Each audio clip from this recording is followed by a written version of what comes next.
Maïeco, le magazine économique de la Mayenne, présenté par France Feng.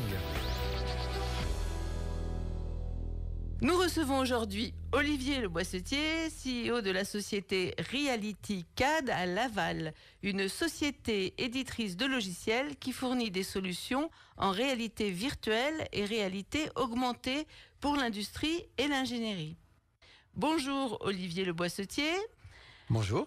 Comment et quand a commencé Reality CAD et que veut dire ce nom ? Alors, Reality CAD, c'est une aventure qui a débuté en 2020 avec 3 autres de mes associés autour d'un projet autour des réalités immersives pour les industriels.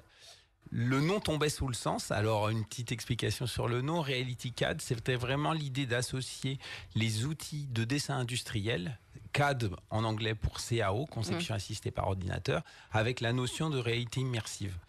Donc, la volonté étant de pouvoir mettre facilement à disposition aux industriels des solutions immersives.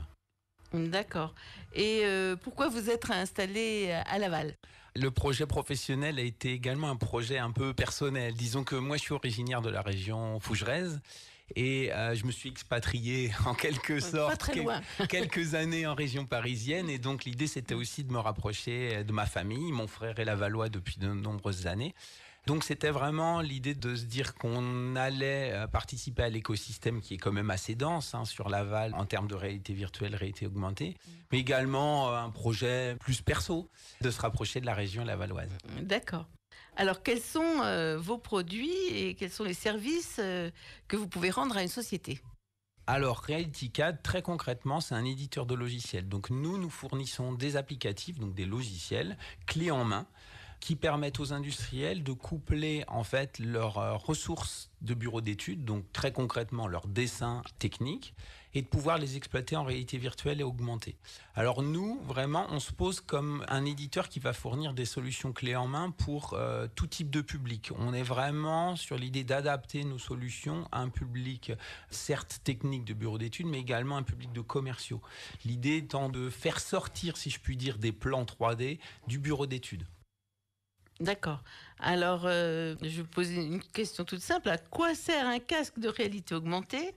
Et on en voit beaucoup depuis plusieurs années. Est-ce qu'il y a eu des évolutions et est-ce que tous les casques font la même chose ? Alors nous, pour tout vous dire, on essaie de pas trop parler de casque.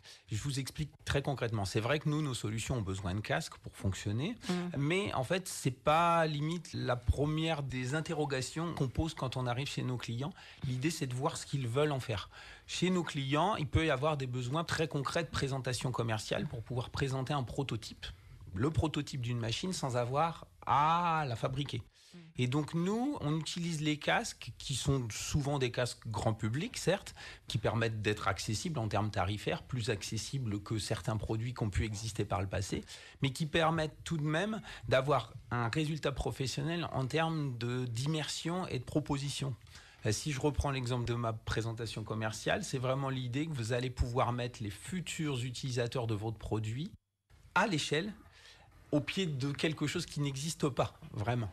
Donc, si je prends l'exemple, par exemple, d'une table, vous êtes fabricant de meubles et vous voulez montrer un prototype d'une table sans même découper le premier panneau de bois, vous allez pouvoir utiliser vos propres plans 3D, les injecter dans notre logiciel de manière très simple, en cliquant tout simplement sur vos fichiers 3D et pour pouvoir les proposer à vos clients. Donc, le technicien ou l'ingénieur qui va s'en servir, il aura juste à faire un glissé de son fichier dans votre logiciel. Tout à fait. Et avec vraiment cette idée que nos logiciels sont adaptés aux besoins des industriels, dans le sens où on est vraiment sur un produit autonome qui vous garantit que vos projets qui peuvent être confidentiels soient conservés seulement sur le matériel. On n'est pas sur une plateforme, vous voyez, qui peuvent être aujourd'hui controversés sur l'aspect cloud et l'aspect, on va dire, protection de vos données personnelles. Et puis sur l'aspect aussi flexibilité. C'est-à-dire que nous, comme le matériel est facile à utiliser, facilement transportable, vous pouvez aller très bien faire des présentations chez vos propres clients sans être lié à une salle complexe ou à un équipement qui serait difficilement transportable. D'accord. Alors, Reality CAD répond à différents besoins pour vos clients. Est-ce que vous pouvez un peu développer ? Là, vous venez de parler de l'action commerciale, mais alors donc il y a d'autres aspects ? Oui, alors en fait, nos clients viennent nous voir souvent en premier lieu pour des problématiques techniques. L'idée étant non pas de résoudre des problématiques simplement au bureau d'études, mais souvent d'aller chercher une compétence technique auprès de personnes qui ne savent pas forcément lire un plan. Historiquement, c'est vrai que dans l'industrie, quand vous parlez d'une machine, quand vous parlez d'une implantation d'usine, vous allez en gros fournir un plan et puis grâce à ce plan, les gens vont se comprendre. Aujourd'hui, il y a vraiment cette alternative d'utiliser la réalité virtuelle ou la réalité augmentée dans ce cadre-là. L'idée étant d'aller chercher la compétence technique, par exemple, d'une personne qui va être spécialiste de l'hygiène des machines en agroalimentaire, de la sécurité au travail, et donc de faciliter la collaboration. Et donc forcément d'anticiper dès la phase de conception des problèmes qui pourraient arriver plus tard et donc d'éviter la construction de prototypes coûteux et qui serviraient à rien. Et tout à fait, exactement. Donc c'est vraiment dans cette idée de faire collaborer plus de gens et aussi finalement cette idée de se dire qu'en gros on va pas construire des choses qui ne servent à rien. D'accord. Donc la conception, le commercial, et vous êtes aussi sur la partie marketing ? Oui, si je reprends l'exemple toujours d'une machine ou d'un produit, si vous êtes fabricant de produits, on va dire spécifiques ou créés à l'unitaire, une machine spéciale, c'est souvent une machine qui est faite sur mesure. C'est un peu compliqué d'aller la montrer à certains types de publics si elle est déjà livrée chez vos clients. Donc c'est assez concret. Et donc nous, nos clients, comme ils peuvent exploiter leurs propres ressources 3D à travers nos logiciels, ils sont aussi autonomes dans la création, par exemple, de showrooms virtuels. Donc l'idée de pouvoir se formaliser un showroom qui n'est pas physique, qui est purement virtuel, dans lequel des prospects, des clients, des fournisseurs pourraient se balader et finalement vraiment cette idée de pouvoir promouvoir toute la richesse de conception et la richesse de fabrication d'une entreprise qui conçoit et fabrique ses produits. Mais on est d'accord, on se promène toujours avec le casque. On se promène avec le casque, mais aussi on peut se promener dans un environnement réel. C'est-à-dire que nous, c'est vraiment ça qui guide aussi nos choix, c'est-à-dire que c'est le besoin de nos clients. Certains clients ont des besoins de réalité virtuelle dans le sens où, si je vous donne l'exemple de grandes lignes de production, les bâtiments n'existent pas encore. Le bureau dans lequel on se trouve est trop petit. Donc forcément, on va utiliser la réalité virtuelle parce qu'en fait, elle est tout indiquée pour se balader dans un milieu qui n'existe pas encore. On sait aussi faire de la réalité... Ça repousse les limites. Ça repousse les limites. Tout à fait. Vous poussez les murs littéralement de votre bureau. Mais on a aussi l'aspect réalité augmentée, c'est-à-dire que ce sont des lunettes qui vous permettent de voir sous façon holographique, on va dire comme ça, de voir un hologramme d'un objet qui est placé dans une pièce réelle. Donc nous, on a un gros client en PLV, alors désolé pour la terminologie, mais tout ce qui est présentoir de produits, c'est les commerciaux qui utilisent notre produit pour pouvoir directement montrer des produits chez leurs clients. Donc là, très concrètement, c'est des linéaires dans des magasins. Et donc, par exemple, si vous êtes pharmacien et que vous voudriez voir le dernier linéaire possible, en fait, grâce à ces lunettes, vous pourriez le voir directement dans votre propre magasin sous forme d'un hologramme.